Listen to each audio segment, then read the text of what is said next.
People of Jiu-Jitsu, episode number 5. I'm so excited to have you, Rayron. It's been a long time coming. We reconnected recently because we spoke about this before, and I'm really excited to have you on my podcast. For those who don't know who Rayron is, let me read a little bio about him. So we're sitting down with Ryan Gracie to get his unique perspective on what life has been like. You're part of the 4th generation of the Gracie family, son of Ryan Gracie, nephew to Hanzo and Ralph Gracie. You grew up in Rio de Janeiro and moved to New York when you were 14 years old. As a juvenile blue belt, you have blossomed into one of the top young athletes in the world with your outstanding performances in Jiu-Jitsu circuit. You have spent a lot of time training, sharpening your skills by training with your legendary family members such as Hanzo, Holz, Igor, Gregor, Roger, Ralph, and many other people.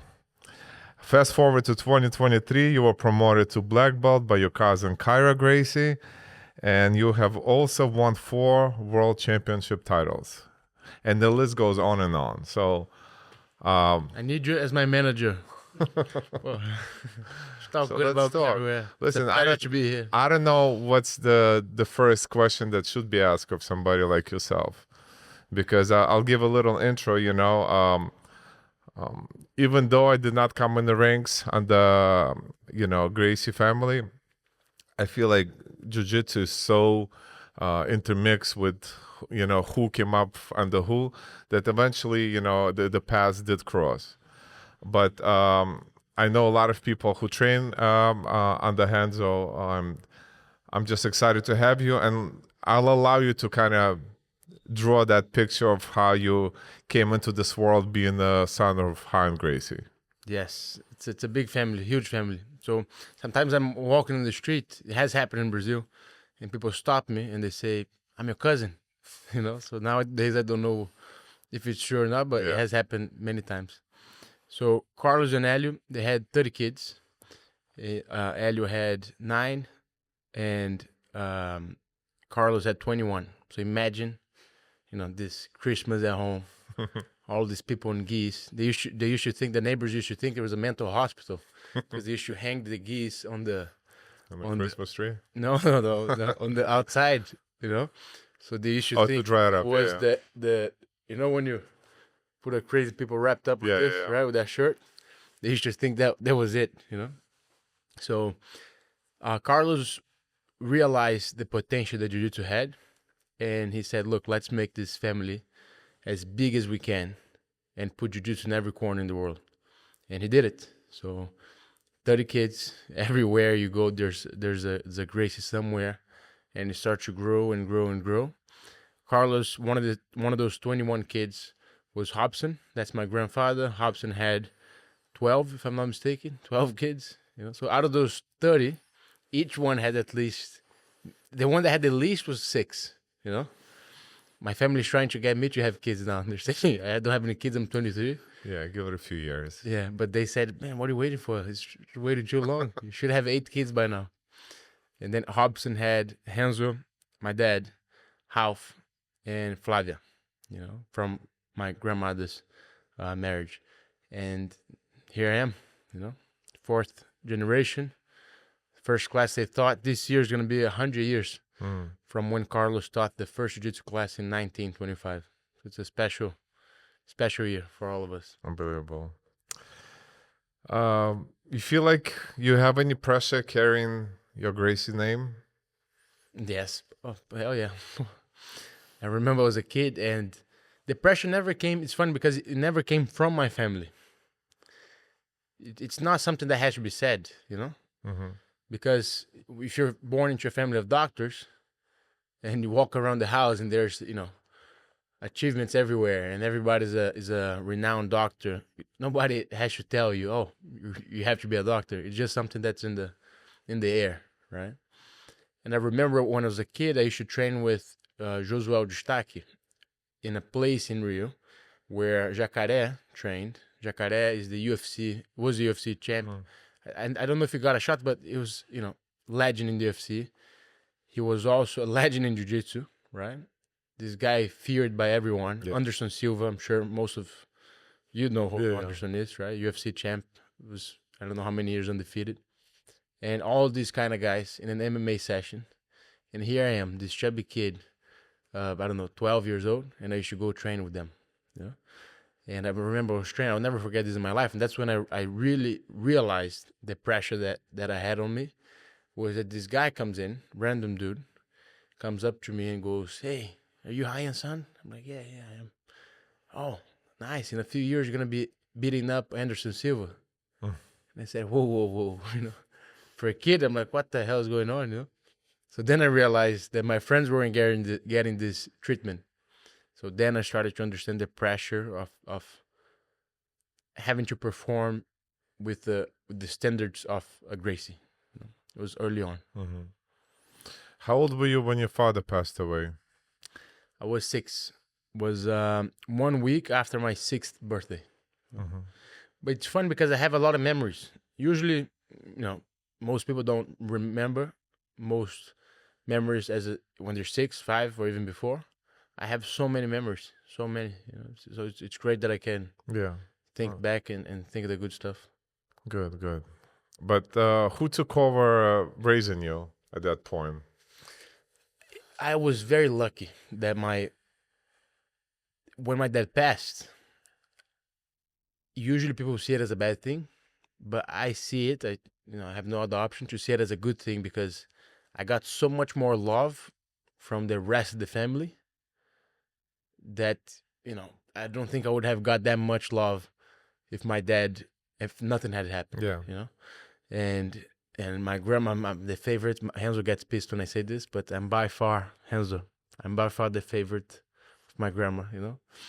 I joke with him saying that he's the favorite. He says that he's the favorite. I say that I'm the favorite. And then I ask him, how many times has my grandma come visit you in the past 20 years that he's been living in New York? And he goes, twice. Okay. How long did it take her to move to New York after I moved? 2 years. She moved into New York, So case closed. I'm the favorite by far. So I got that much love from my family after my dad passed. So I see it as now I see it as a very good thing. This is going to be an interesting question that I want to ask you. How do you balance honoring your father's legacy while also carving your own path? Because you mentioned you have a lot of great memories about your dad, but at one point of time, Rayron Gracie is Rayron Gracie, and you want to continue establishing that name and writing your own destiny, right? I think the greatest honor a man can have is to honor their parents. And I could see it as I have to carve my own shoes and I have to mark my own, mark in the world. But I know that everything that I do, I'm honoring him and my family because it's I'm the seed, right? That he has left. So my mentality is not that I'm trying to prove something or that I'm trying to be known as some people say this, right?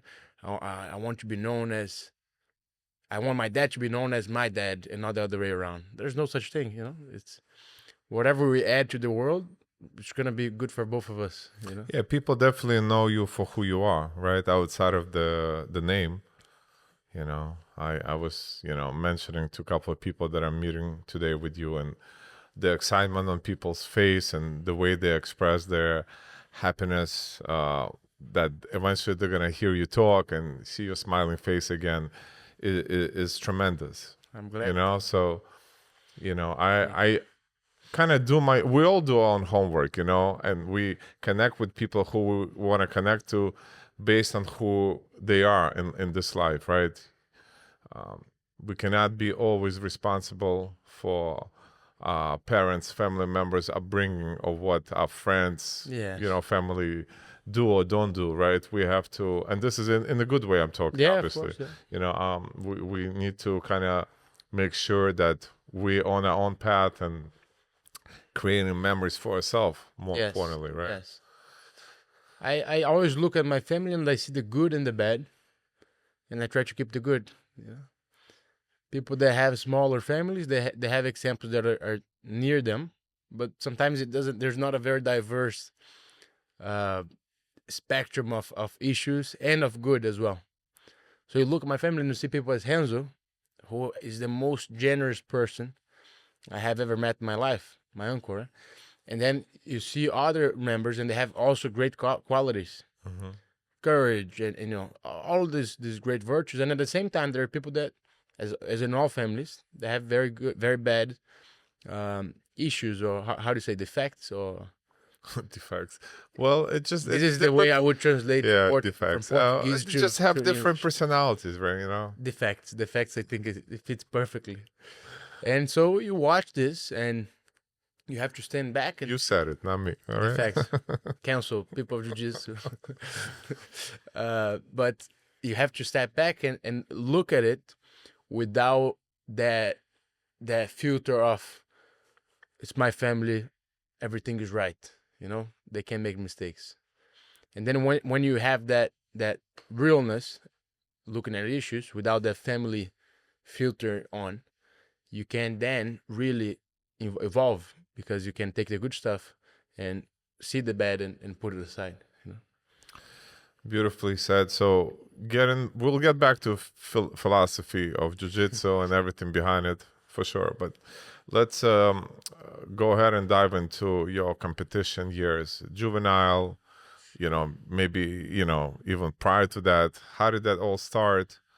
Where did you train? And tell me about the competition years, if you can. As a kid, I was petrified of competing. If you gave me $1 million, I wouldn't compete. I would shake. People should joke. Kira actually joked with me, and she said that she had signed me up for a tournament. The day before the tournament, the supposed tournament, that there was no tournament, she was joking. I went and I left my home with my mother. We went to a trip nearby. I convinced her to take me to the next state. I wouldn't compete. It was impossible. And I think a lot had to do with the pressure. I was a lazy kid. I didn't like to train. And so I only competed after I moved to New York when I was 15. And for a Gracie, that's almost retirement. You know, 15 years old, you're starting to compete. You're like, forget it. You know? You're supposed to be fighting when you're 5. So I was how do they say, a late bloomer? Late bloomer, exactly. 15 years old. And then I did my first tournament here. And you know Nika from Brooklyn? Yeah, of course. Nika's a guy that's been training at Renzo's for a long time. Yeah. And I had known him since I moved to even before in Brazil. And the person that was organizing the tournament was Nika. So the first tournament that I ever competed on was a close friend that was organizing it. And I thought to myself, oh, I'm going to go in there. I don't know how I'm going to do, but just one fight and I'm out. I go in, the kid taps me in a few seconds. I don't think he even made it to a minute. I'll never forget this. And then I'm like, okay, I lost. You know, it wasn't too bad. I'm out of here. And then Nika goes, oh, kid, come back. I'm going to put you in another bracket. Because he could do it, because he was organizing it. I'm like, oh, but you shouldn't do that, right? He's like, no, it's okay, I'll do it. I didn't want to compete A rematch. Again. And then he puts in another bracket. And guess what? I lose again. And then I'm about to walk out. Before he sees me, he cuts me at the door. Come back, kid. We got to fight again. I know that I lost that day, probably like 5 times. And it was supposed to be one. So I had the worst experience anybody, especially a Gracie, could have on the first day of competition. I had it. And I remember I was really pissed because I lost. And then the parent of the kid that beat me, you know, I was nothing. I never competed in my life. Just my last name. And then the kid, the parent, will use shook, hey, come here, let me take a picture with you. So the kid beat me, and the kid wanted the picture with me. So it would be the dad, me, and then the kid with the medal, and the dad, and them pointing at me. It's like, oh, we beat them. And well, they knew better. Yeah, I'm like this. I'm like, what the hell's going on? You know? And I'm watching this. I'm like, God damn, I better train. I don't want this to happen again. You know? And then I kept training and competing and training and losing. But I remember I used to lose at 1 minute. They used to tap me before a minute. And then the next tournament, you take a minute and a half. I'm like, okay, it's getting better. It's getting a little better. And then 2 minutes, right? And then it was up to the referee decision. I'm like, okay, I'm getting better at this. And then I finally won. And then when I won, and I, as a kid, I tasted that victory, a feeling of victory. Then I was all in. There was no coming back, And then I never stopped. So I recently watched your brown belt openweight championship. Oh, that was a war. It was a war, man. And honestly, I knew the result, but I felt like I have to rewatch it because the kid that you competed against was very good. So good. And we fought before. It was back and forth action, right? So, good job to your opponent as well. And I think he had a good corner, Yeah, Felipe. Felipe. How many time world champions yeah. is he, Felipe? A few, right? Quite a few, but you had Roger in your corner, and Kyra was on the side, and whoever else was in the bleachers. But talk to me about the competition mindset, and maybe as you were getting better, minute and a half, 2 minutes, a competition mindset, meal preps, maybe meditation, any of that. A funny story about that championship. There's, for people that don't know, there's the weight class and the open class in a tournament. So the weight class is your weight category, and then if you get to the podium, so there's many weight classes per belt, and if you get to the podium, you're eligible to sign up to the open class, which is the the biggest challenge of the tournament. So all weight classes can join. And so I been trying to win the worlds as a brown many times, and I'm always getting third, and I never made it to even second or first. And so I go to the weight class, and then I win, I'm winning. I get to the final, and I lose. And this must have been the 4th time I competed it. I'm like, God damn, again, right? So I'm there sitting on the bleachers, and I'm very, with not a lot of high expectations. And Roger sits next to me. Roger is a cousin of mine. He's a 10-time world champion, arguably one of the greatest to ever do it. And he sits next to me, and I ask him, have you ever been, afraid? Have you ever been, because I wasn't feeling very good to sign up to the open class, which was coming later in the day. I'm like, have you ever been afraid? Have you ever been afraid of your opponent? Have you ever felt intimidated? He looks at me and goes, no. I'm like, okay, thank you. That helped a lot. So he always had that much confidence. And then we talked for a bit. And then he said, look, if you don't want to fight, no worries. Sit next to me here. We're going to watch the finals of the open class. And then we just enjoy it from the bleachers. And there's no issue with that. But if you do decide to sign up, you have to win. Okay. So I went, signed up, and I won. But thanks to him. If it wasn't for him, I don't think I would at least perform the same. Let me ask you something. If Roger would tell you all the time, like, are you ever afraid? Do you feel intimidated? If he at that moment would tell you honestly that he goes through this roller coaster like many other people do, let's be honest about it, right? This emotion takes over. You didn't, sleep enough, you didn't train enough, or you overtrained. Who knows, right? Yeah. I wonder if he would tell you very opposite of what he told you, how you think you would take that. I mean, he said he never felt fear, right?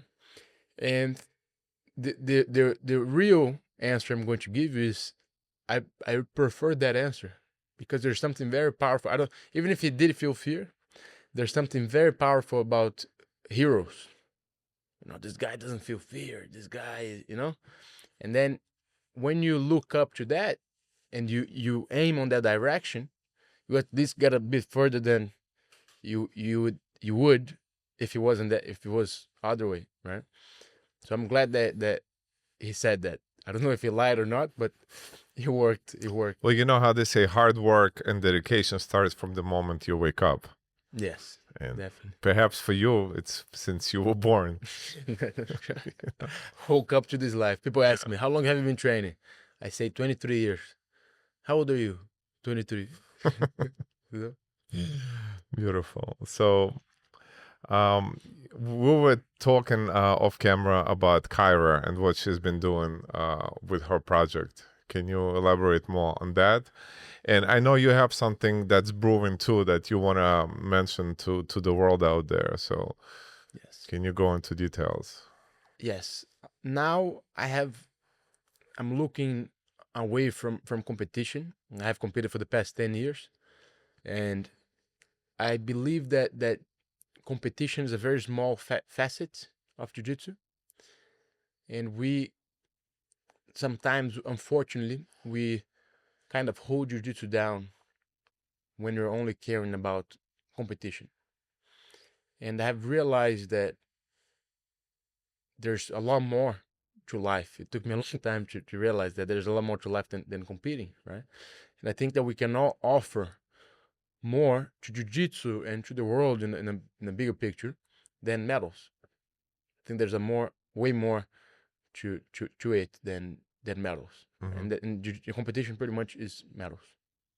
And so I'm really focused now on I'm building. I have moved back to Rio recently, and I'm focused on building this social project, which I'm dedicating 100% of my time to. And the sole purpose of the social project is to professionalize, to capacitate these people to teach. So with the money that I could spend to bring one kid from a poor neighborhood from the favela in Brazil to compete in the US, with that same amount, I could pay for a year's worth of a tutor to teach English to a class of 30 children. So the question is, what's more impactful, right? How are you going to impact these kids' lives? And then if I'm only doing for the medal, that math doesn't add up, right? So now I'm 100% focused at that. Kira is also, we're both together at this. The whole family's together at this. And I think that the sooner we can get this going and share with people will start to see the broader picture, which is that competition is a tiny piece of it. Yes. Do you have a name for it, or it's already established name that you It's carry? VOA, so it's Victory of Art. Victory of Art. VOA, and VOA in Portuguese means fly, to fly. VOA, so VOA, Victory of Art. VOA is the name of your project, right? Yeah. And this is up and coming, or it's already in the works and you got people involved making it happen? We have one public school in London that we have added jiu-jitsu into their activities. Mm-hmm. And we're currently in Brazil, we're currently structuring everything so that the kids can start to train and learn. So there's no competition whatsoever. The kids will not be inspired to compete. If they want to compete, great. There's thousands of better places to go. But the soul of the purpose of the project is to capacitate those kids to come to the US and teach, to stay in Brazil and teach, to open an academy, and to see a future in jiu-jitsu. Because I think that a lot of champions, they mislead these kids into thinking that there's a very promised paradise for competitors. There's not.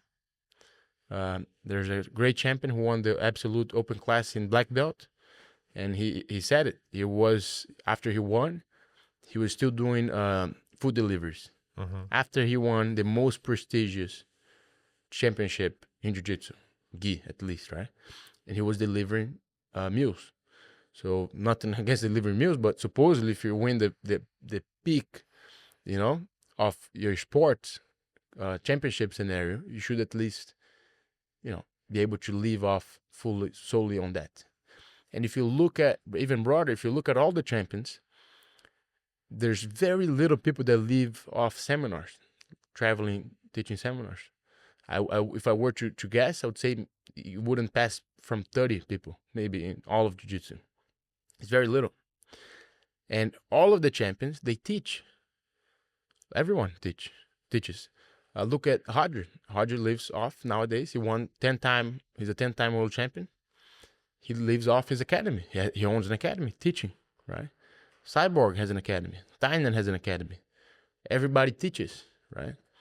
So I think that jiu-jitsu still has to especially those kids that need the most, to really wake up and see that competition is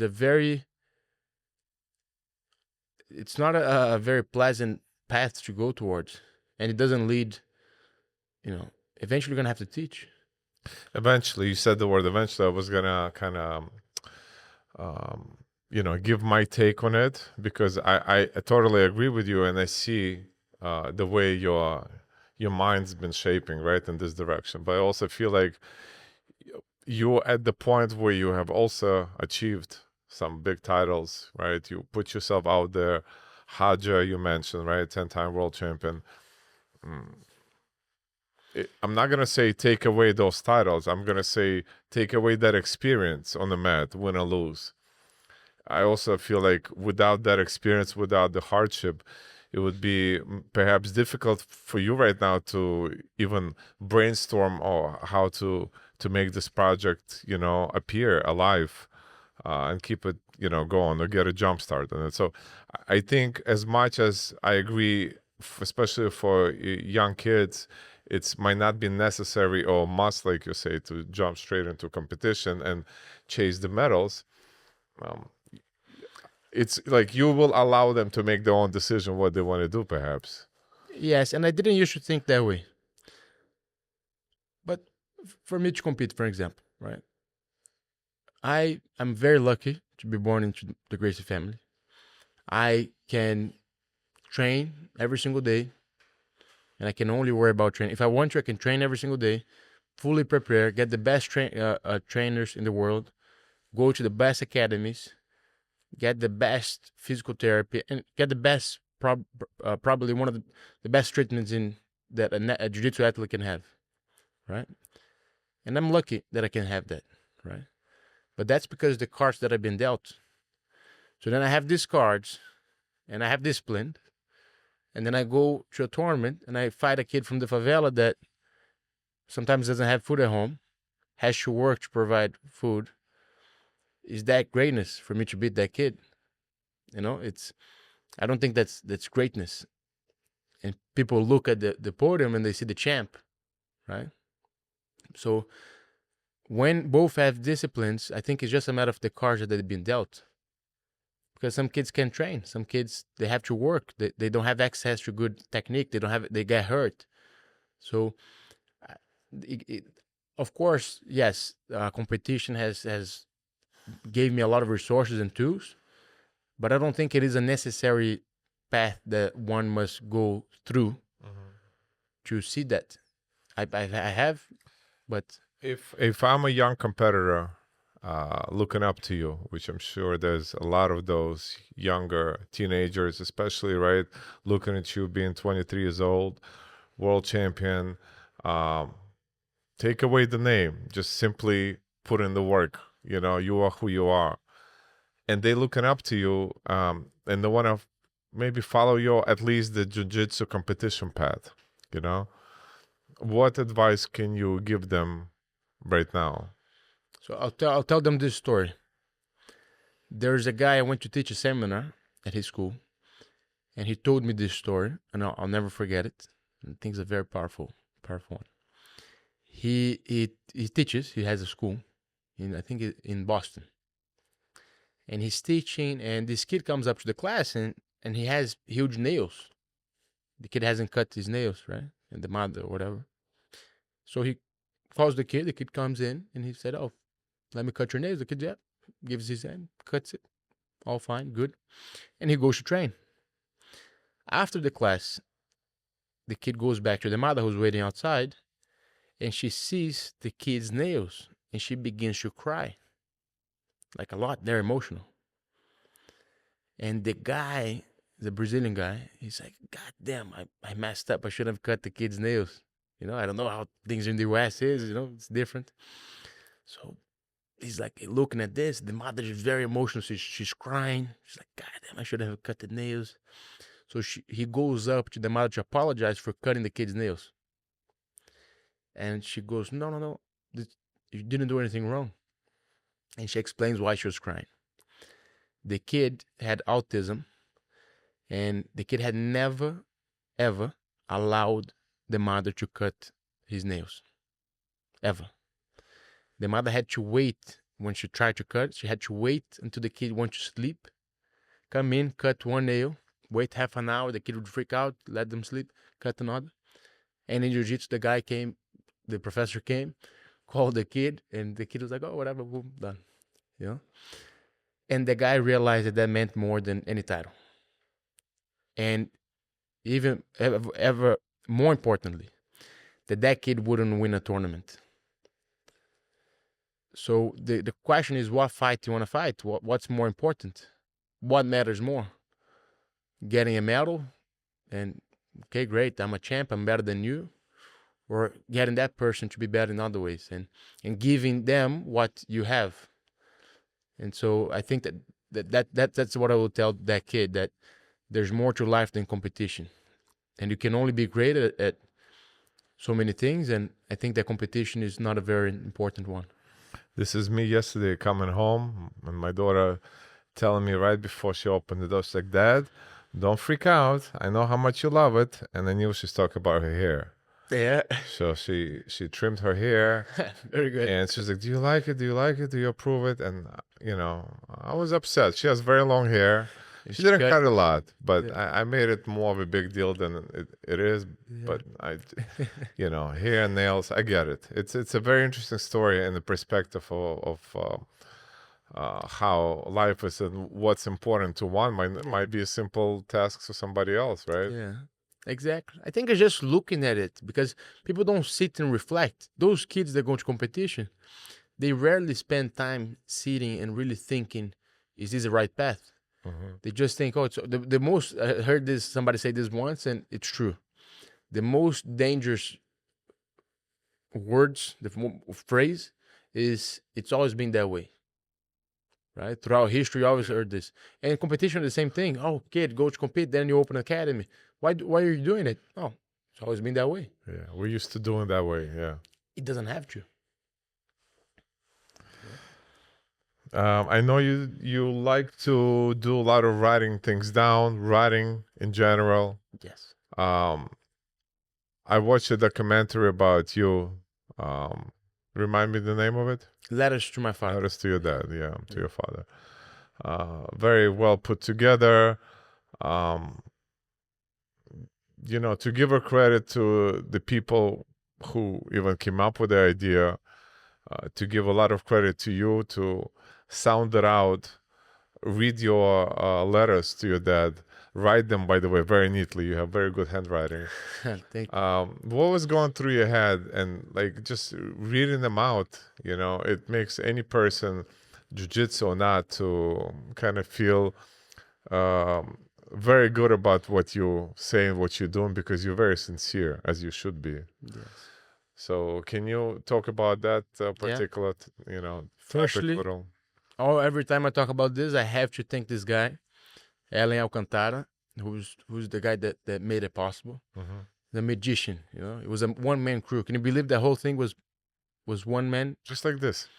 A one-man crew. There's more. Yeah. Sure. You know, but yeah, this is pretty good setup. I wish they could see it.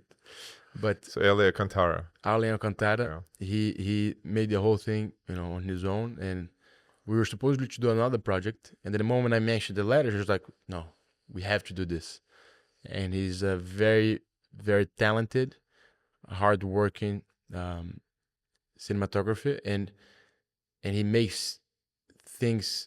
You when you watch it becomes a beautiful thing, right? It touches you deeply, and he has done an amazing job with Letters to My Father. It was a very personal project, because the letters, you know, I never posted them or anything like this, but I believe that writing is a great tool for reflection. And when you think, sometimes it's hard, because we don't, you know, We don't put the thoughts somewhere. Mm-hmm. And when you have to transcribe your thoughts to the paper, to write them down, you actually can see them, and it makes them clear. And then you can see if they make sense or not clearly. And on the other note, with my dad, I always missed my dad a lot, and I couldn't communicate with him. So it was a way for me to put all of those emotions onto the paper and to get them off of me, so that I wouldn't do any silly things or need to compensate in any bad ways for those emotions that I was feeling. So I put them on the paper, and it worked out.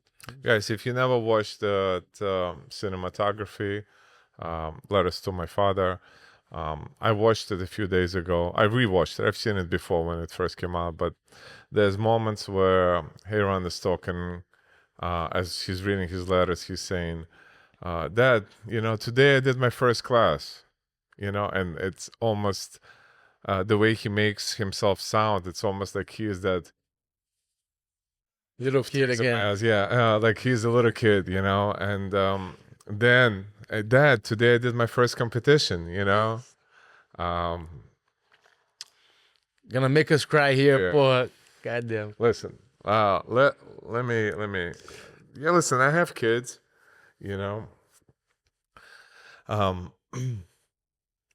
it's amazing, it's amazing that simple words and thank you. Simple words are the strongest sometimes, Thank you. Listen, you're doing great, buddy. Thank you, brother. Appreciate it. Let's talk about some fun facts. Thank you. So, a few things that people don't know about you, maybe outside of jiu-jitsu. I'm a better backgammon than jiu-jitsu. I'm a red belt in backgammon, and the blue belt 4 stripes in magic. Maybe 2 stripes, but yeah, I love magic. You show a trick or two? Of course. Yeah. Always walk around cards with a deck of cards. Horian was very good at magic as well, I heard. Which one do you want to see? I did one to you, right, before? No, not with me. Okay. Pick any card. Here, can you see them? Any card you want. Any card. I'm picking any card. Just pick the card. Go ahead, show it to the camera. I'm gonna look at it. Ooh. Got it? So you can place it on top. Okay, now I'm going to shuffle, and I want you to pick any name you want. Just don't tell me. Just think of it. Got it. Got it? Yeah. Pick the name? Yep. Okay, you can hold the deck. Which name did you think? Alex. Alex? Yeah. Alice. Alexander. Alex. Okay, yeah, we're going to spell it out. Each card is going to be a letter. Okay, so you can give me A, L. Go ahead. From anywhere? From there, yeah. A, L, E, X, right? Mm-hmm. What card did you pick? What was the card you picked? I had a Joker.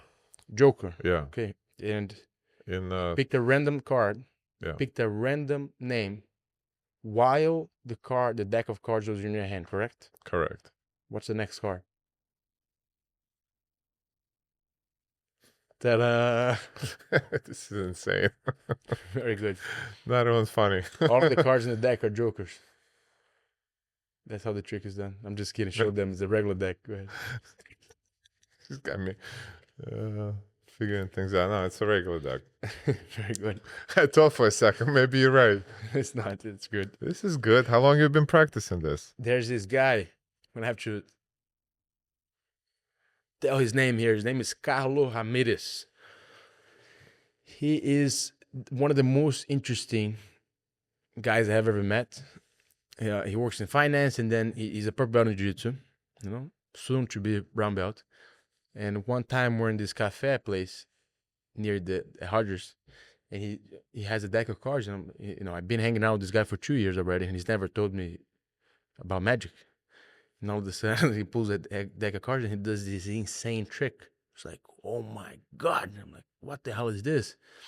And he's like, okay, whatever. Boom. And he hides the deck. I'm like, no, now you have to teach me. And he said, no, I can't. I'm in magician's code. I cannot teach you. I'm like, no, you have to teach me, brother. And he wouldn't teach me. I had to convince him for 3 months. And he showed me a very white belt trick that I wasn't satisfied with. And I still asked him. And then I said, okay, look, let's do this. I'm going to teach you jiu-jitsu. You teach me magic. So every week we had a jiu-jitsu private and a magic private. What belt is he now? in jiu-jitsu or jiu-jitsu, yeah. Jiu-jitsu, he's purple, but he deserves the brown. No, but it's a lot of time. I'm trying to make a reference that he spent a lot of time with you teaching you tricks. Oh yeah. Because this is great. Yeah, no, but he was already a purple belt. So I think I practiced with him for what, a year? Yeah. Yeah. Listen, I want to ask you, what is one lesson that your father Ryan taught you that you feel like has stuck with you? I know you were limited on your time with your dad, but what do you remember that has really stuck with you and struck to the point where you almost like that was the breaking point for you, especially as you came up, being 23 right now? I joke. I say that in Brazil, they do a lot of this in soccer. They wait until the kid's 5 years old, and then they take them to the hospital to say, oh, this kid was just born. So they say, I tell people that I'm 27, actually.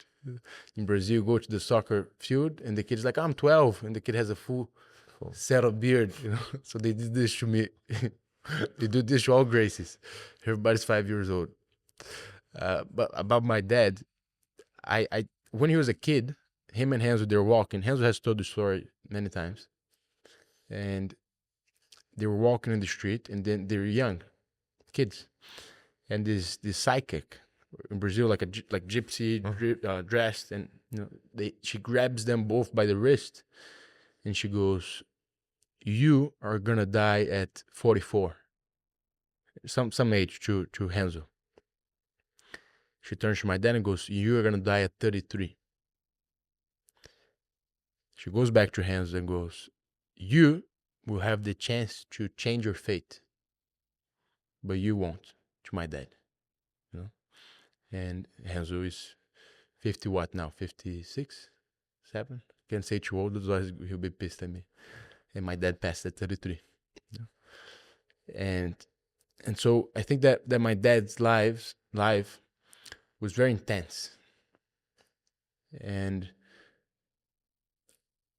he believed that he was going to leave Earth at 33. So he lived a very intense life. He lived a life that said, look, I got to get the most out of it while I'm here. And I look at the way he lived, and the positive thing that I take from it is he never felt fear. The only fear he ever said that he felt was the fear of having fear, the fear of fearing something. So he would do things that we wouldn't believe, of fights, of challenges and adventures. So the one thing that I take from him is not to have fear. Now the question is what you shouldn't have fear about. What fight do you want to fight? Because that's the real question. So as I said, there's good and bad in everyone. So it's taking the good and keeping it and passing it on. So the one thing that I learned from him was not to have fear and not to fear something you want to do. Now that must be also very well thought of what do you want to do, It's such an important and difficult. It's not even a fear, right? But it's just a very difficult, mature moment for us to try to overcome that obstacle, right?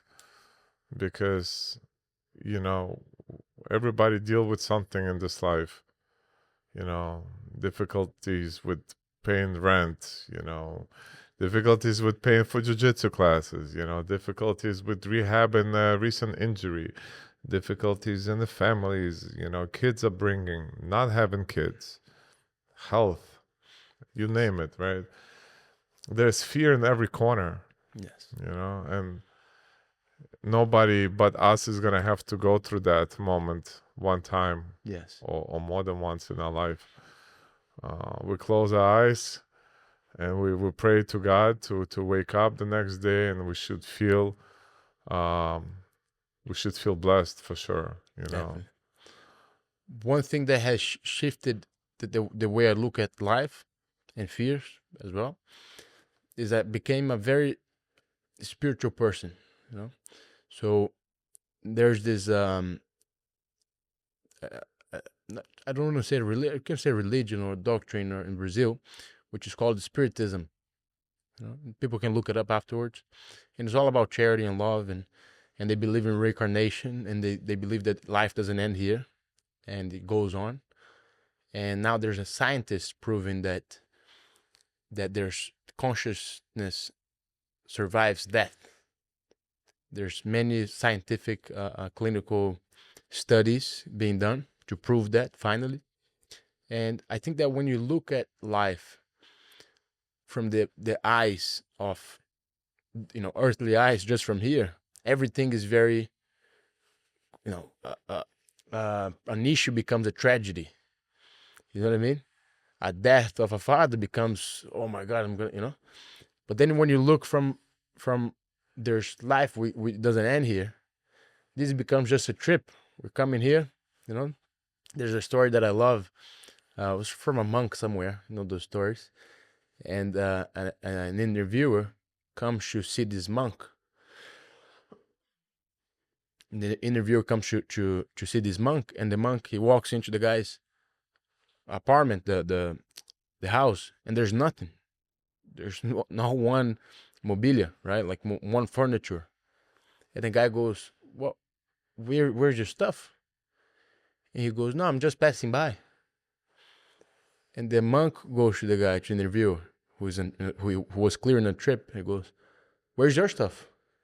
He goes, I'm just passing by, So it's this place is a trip. We're all gonna be. Yeah, don't we all pass by through this world? That's it. One way or another. And then when we look at this way, things change. You see issues not as tragedies, but as great things to evolve, and So I'm very happy to see that you have such a positive outlook on life and your perspective of life, and issues that come along with being an adult, responsibilities. You have a very interesting and positive outlook on that. Thank you. Very refreshing to see for somebody, fairly young still.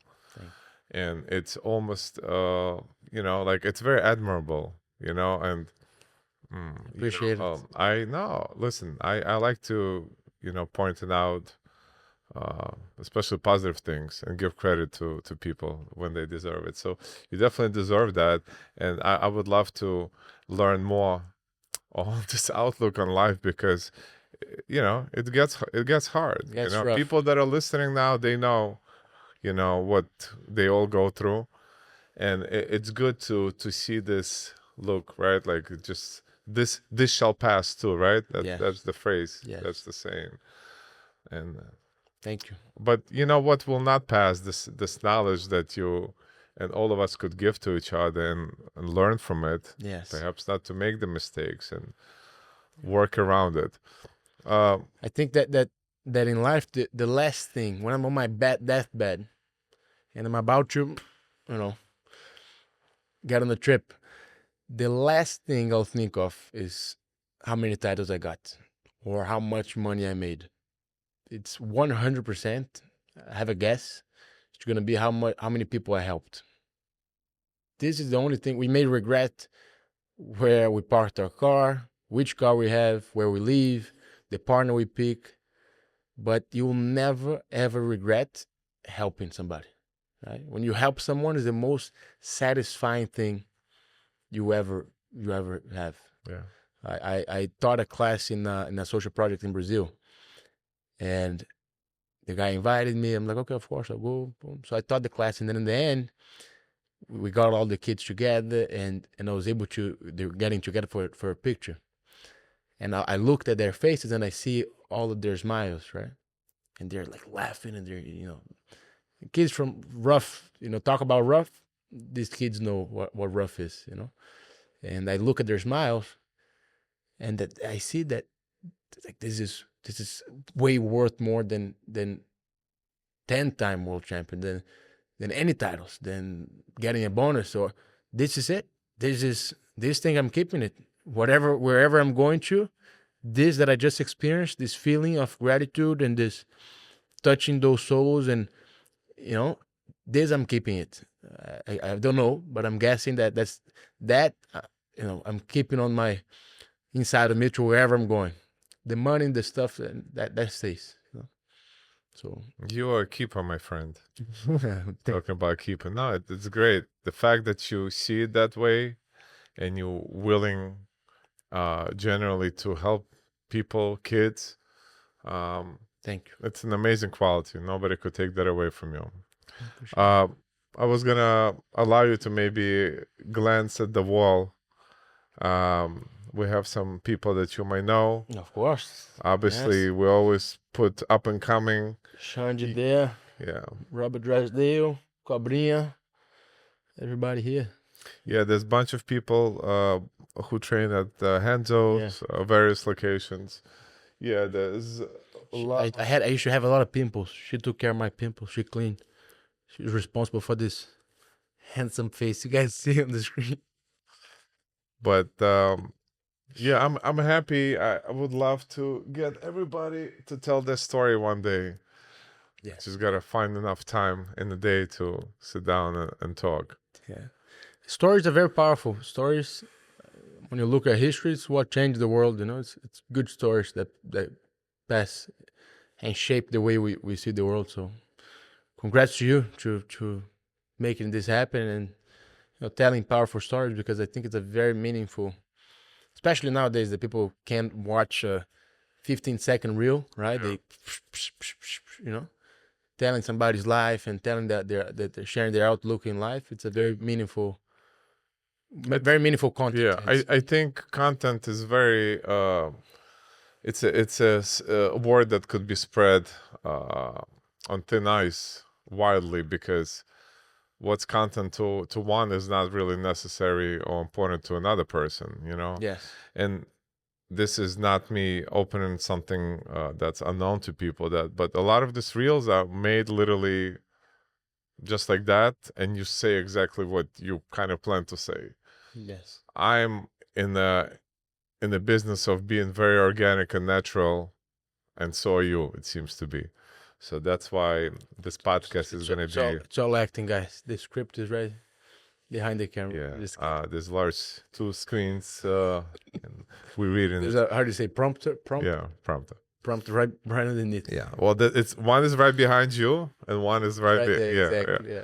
No, but I think when you do things organically and not like anything else out there, and I'm not even referring to what I'm doing here, it's sometimes it draws people attention, and they want to either be part of it, they want to mimic it, you know, do something like that themselves.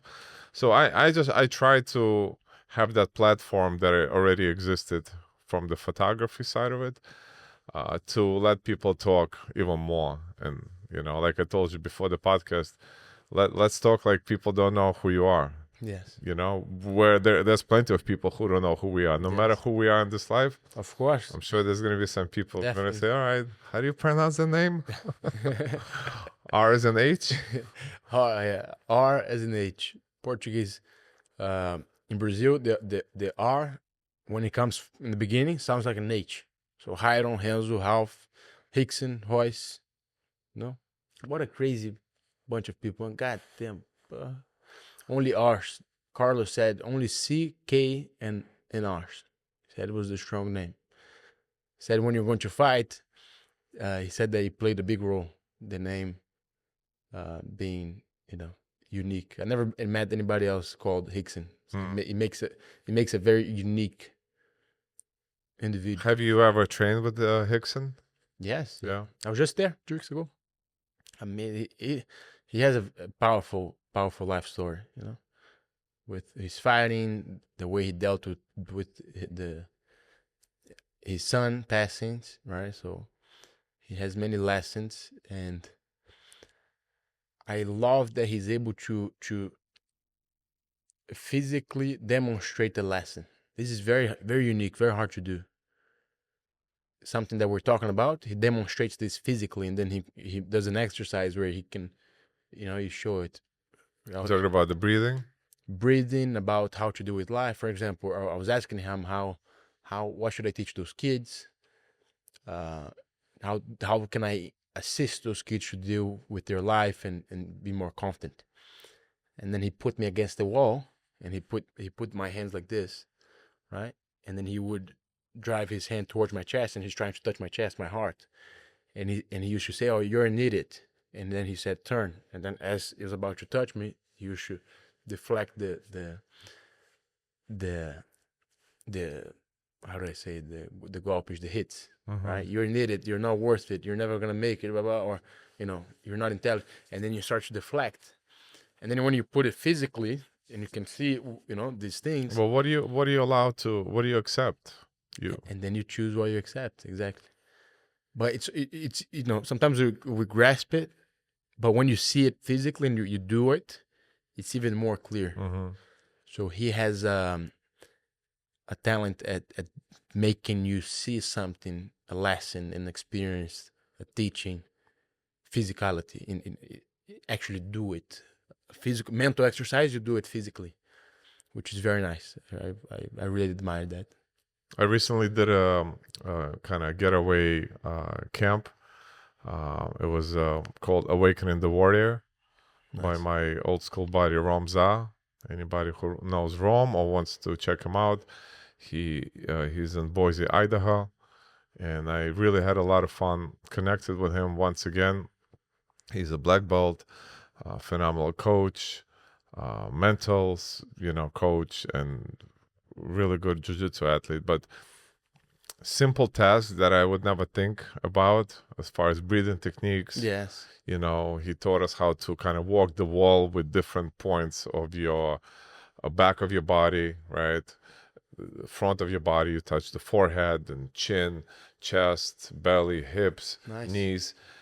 And Awakening the Warrior. Awakening the Warrior, yeah. Nice. But we did a lot of breathing.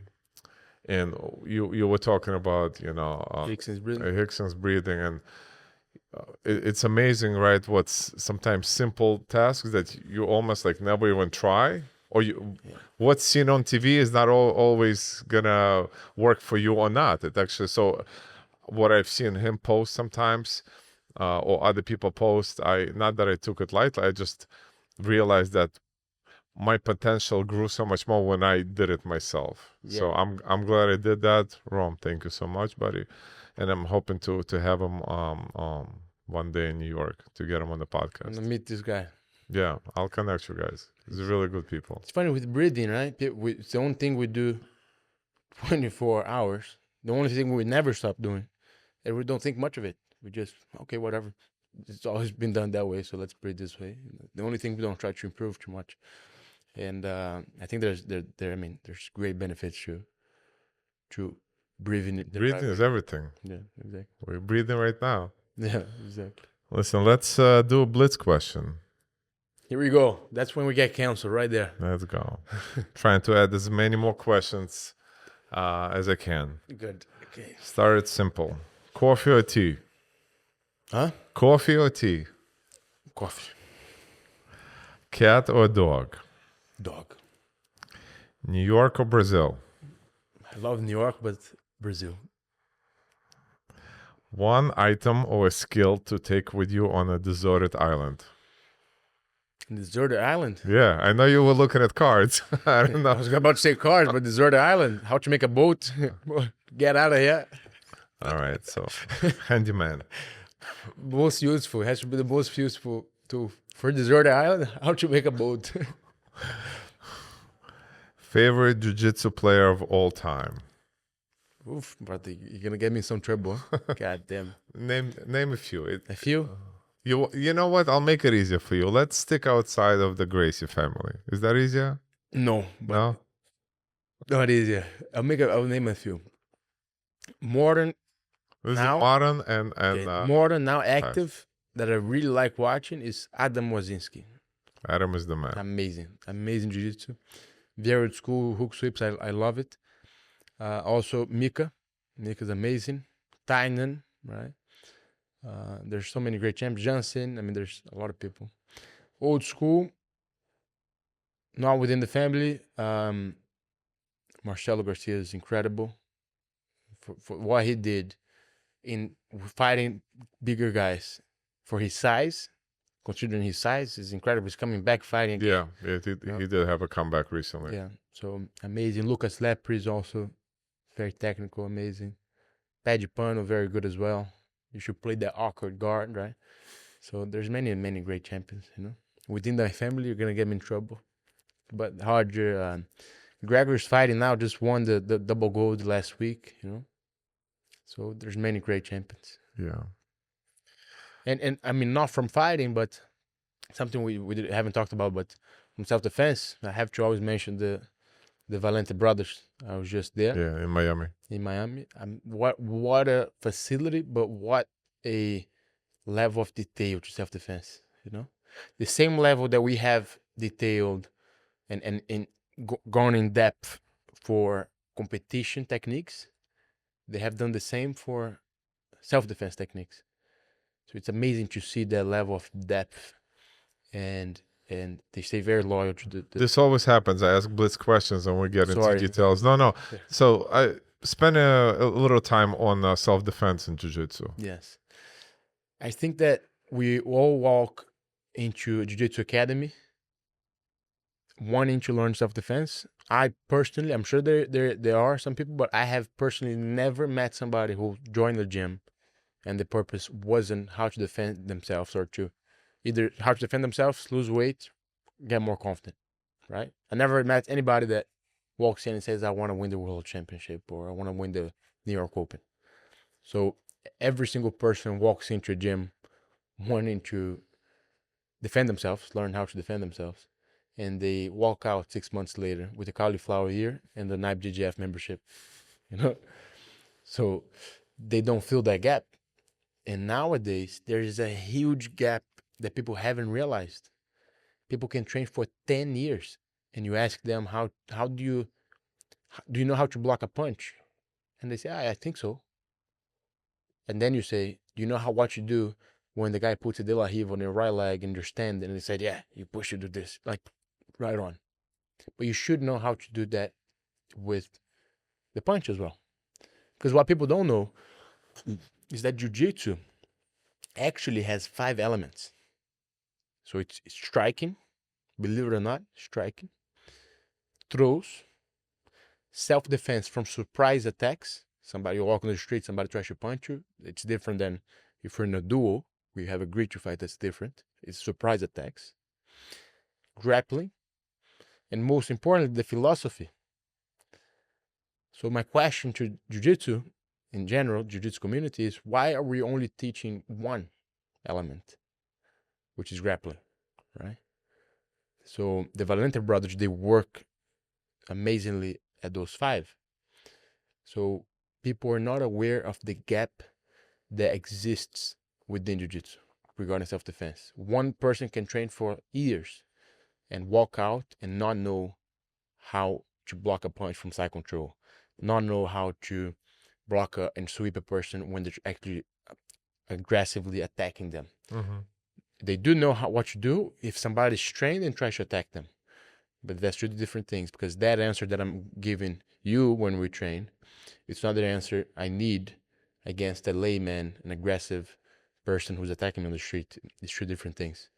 So I think I really want to shine more attention to this gap that exists in jiu-jitsu, and suggest people to, if you can, you're able to visit the Valentes, go there, visit. There's some places that still keep it alive, but it's a huge gap. Yeah. Huge. Beautifully said. I'll make short answers now. Go ahead for the Blitz. Let's go. Next one. Gi or no gi? That's good. Can I answer that for you? Gi. Gi, of course. I love the gi. Triangle or an armbar? Triangle. One thing you always do before competition. Train and pray. Favorite sub. The Canto choke has become my favorite sub. Flávio Cantos is this judo guy from Brazil. He became known for tapping people with it. And he taught me how to do it. So it became my favorite choke, Canto choke. Toughest roll you ever had. Roger. Roger has been the toughest. By Love far. to experience that myself. You don't. It's a nightmare. Just meet him. Actually, I saw him at the last Master Worlds. He was walking like 10 people in front of me. Yeah. I was on the way out, so I was going to stop him and talk to him about my project. But I do everything in the right moment, so perhaps next time. Put you guys together, yeah. Well, he doesn't talk much. Yeah? We got on a trip from Cornwall, from London to Cornwall. It was a 3-hour trip or something. He said 3 words. We have arrived. That's it. The whole trip was ice. Cold man. I came back to London. I stayed 3 months away. A cousin of mine, Keegan, was there. And the moment I opened the door, Keegan, I opened the door, he gives me a warm hug. And we weren't very close then, right? And that kid had been staying at Rogers for 3 months. It was just them two at home. And he gives me this close hug. It's like, And I'm like, okay, I give him a hug as well. So I walk in, I'm like, everything good? How's life? He said, man, I want to ask you something. He goes, go ahead. He said, did you, when you were living here with Roger, did you talk to him much? I said, no. I'm like, okay, because we haven't spoke much this past 3 months. So he gave me this warm hug when I just needed a hug. Biggest pet peeve in jiu-jitsu. One is having the need to convince a 50-year-old to compete. A guy who's a father of 3, who's just there to have a good time. Okay. And making that guy feel inferior if he doesn't compete. That's one thing. And 2 is the gap that we have in self-defense. That a person can walk in an academy, train for years, and not know how to properly defend themselves against an untrained individual. So those are... Most underrated technique.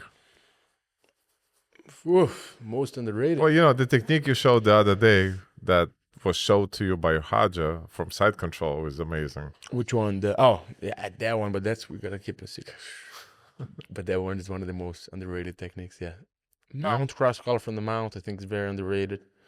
Canto chokes, very underrated. There's so many. Yeah. Heel hooks, love or hate?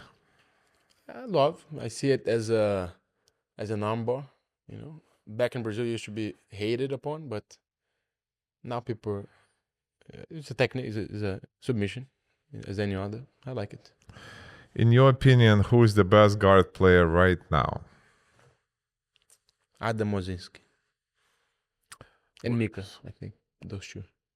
Dream super fight matchup for you? Me and you. Harvest Mike right now. If you can train with anyone, past or present, who would it be?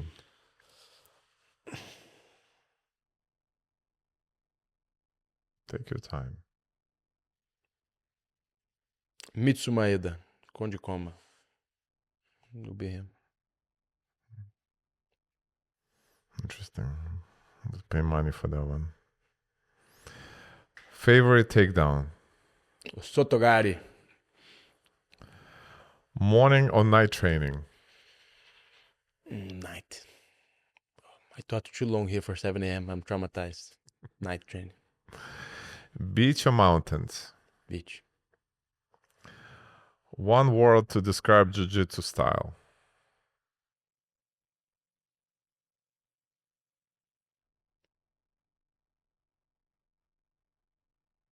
Could be 2 words or 3.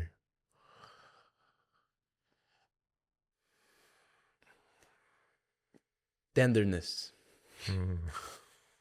That's the word. Love it. Dream sponsor.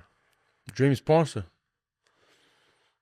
Hey, You know, what is that thing you've been drinking before? I don't know if it's a dream sponsor, but LMNT. I drink these things like water, the electrolyte thing. yeah. I only drink with this stuff now. Please, what's going on, guys? Yeah. Let's have a chat. My manager is right here, by the way. What is one thing about the Gracie family that most people might not know? Some crazy people in there, but I think people are aware of that already. Advice to white belts. Good luck. Don't give up. That's the hardest belt. People ask me, what's the hardest belt? White, by far. So if you go through that, trust me, it gets better. Enjoy the process. Many people say blue, right? No, it's white. That's the hardest, you know. The hardest to tie on the waist is white. And I think that look for a good gym, because that's the toughest thing, is to actually find a good gym. Because a lot of people that I know that don't train, I said, "Oh, do you train?" He said, "No, I went to this place one time and didn't have a good experience, and jiu-jitsu is not for me." Yeah. And they think that jiu-jitsu, there's something wrong with jiu-jitsu, but there's not. There's something wrong with the academy that you went to. Jiu-jitsu is perfect. Yeah. Just try. Relationship with people is very important. Yeah, right? and I'm not saying that just having the name Gracie on the front of the door, it makes it a good gym. No. Sometimes there's horrible gyms, you know? So what I'm saying is look for a great gym. Go in, try it for a few weeks, see how it feels, see if the guy's, sorry for my French, but an asshole, the teacher, see if he's a good guy. First, that's the most important thing, right? And then talk with friends, but don't just think that because it has Gracie on the sign that it means it's a good gym. I think transition from blue to purple, sometimes we lose the most people there, but you might be right about the white belt. Blue, I think a lot of people quit at blue. Yeah. Because it's white, they're just hoping for the best. They don't know if they're gonna get the black belt. And then the moment they see how tough it is to get the blue, and they have it, they're like, "Oh my God, purple, brown." It's like, oh, whatever. It's a long road, you know. But I think a lot has to do with the academy pushing people to compete. If they didn't, people would train a lot longer. You like this next one. One rule in jiu-jitsu you would change. In competition? Or competition could be jiu-jitsu. Oh, that's a tough one. Goddamn. You wanted to come back to it? Let's pass. Okay. Pass. Okay, number 25. We'll scratch that. Favorite post-training meal? That I'm gonna have you consult with my grandma. Because she's the one responsible for. She's the cook. Açaí. I think açaí is the best. But not the ones from here. The ones from here, guys, here. USA is not doing great with açaí. Yeah. But açaí is my favorite. When you go to Rio or anywhere in Brazil and you get the proper açaí, you'll know what I'm talking about. But açaí is the answer. What is the best thing jiu-jitsu has given you that has nothing to do with the belts or medals?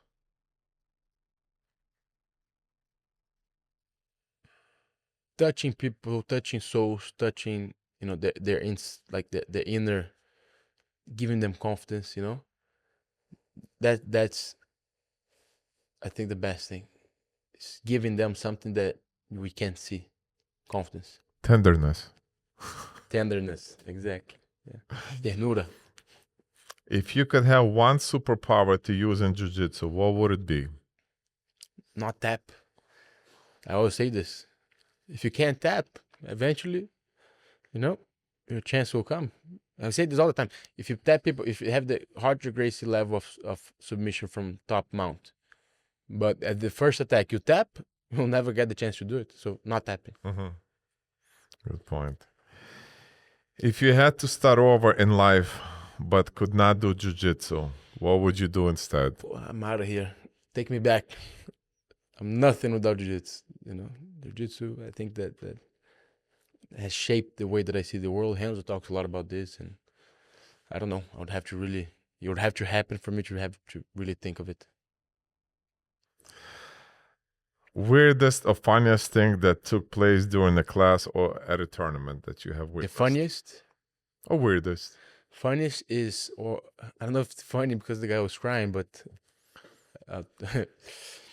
one time Renzo shows a move here downstairs, and he shows a move, and a few minutes later, I see this guy. He goes to the corner, and he begins to get very emotional. His eyes tear up. He's crying, and I spoke no English, and then Renzo sees this, and he goes, "Hey, kid, go check on him." So I go. I walk in, and I go to the guy and say, "Hey, man, is everything okay? Family okay? Everything good?" He goes, "Yes. It's just that I've been doing this move wrong for 30 years." So that was, I mean, the guy was not happy, but for me, that was a funny moment. Yeah, You know? yeah. The guy, Hanzo showed a move, and the guy had been doing that move differently, not as efficiently for 30 years. You know? Do you look up to anyone in jiu-jitsu? Yes, everybody. In terms of technique, or In terms of technique, mindset, preparation, I mean, I guess it's a whole package. Hanzo. Look up a lot to Hanzo. Rickson, Roger. I want to finish our podcast with the last question. Go. And I want you to... About to be canceled in 3. Maybe 2. I want you to just think about vulnerability of this question, right? And if your dad, Ryan, was still here today, what is something you would want to tell him or maybe to ask him? That's a good question. I would first thank him, because if it wasn't for him, I wouldn't be here, you know. And ask him how's the other side, you know, what awaits us, because we're all gonna be there soon. We're all gonna meet eventually, and yeah, I mean, thank him, and to know where is he and how are things there, you know. I think that's the what I would say. Thank you. Thank you. Ryan, anything, I'm sorry, Aaron, anything you want to finish off with? Yes. I think that, you know, if people were to, especially people who train, that you can take from this conversation that we had this great time is there's no need to compete.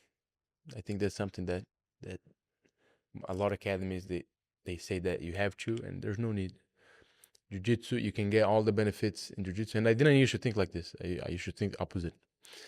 And you can get all the benefits that Jiu-Jitsu gives without competing. And as well, just, you know, if you're a school owner or instructor or higher belt, realize that there's this gap that we're not providing the students with the realness of, sometimes a lot of gyms, with the realness of self-defense. He has, you know, dived too much into the sport side of it.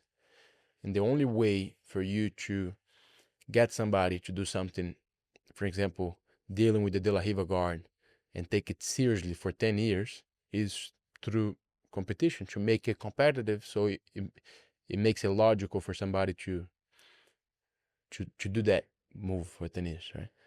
But when you have the self-defense out of it, you transfer that seriousness from sport, which makes no sense, to the self-defense. And it makes sense. Self-defense holds the seriousness that it needs very elegantly. It makes sense for self-defense to be serious. And then when we do that, then we can make sport fun, which is a game. Jiu-Jitsu is a game.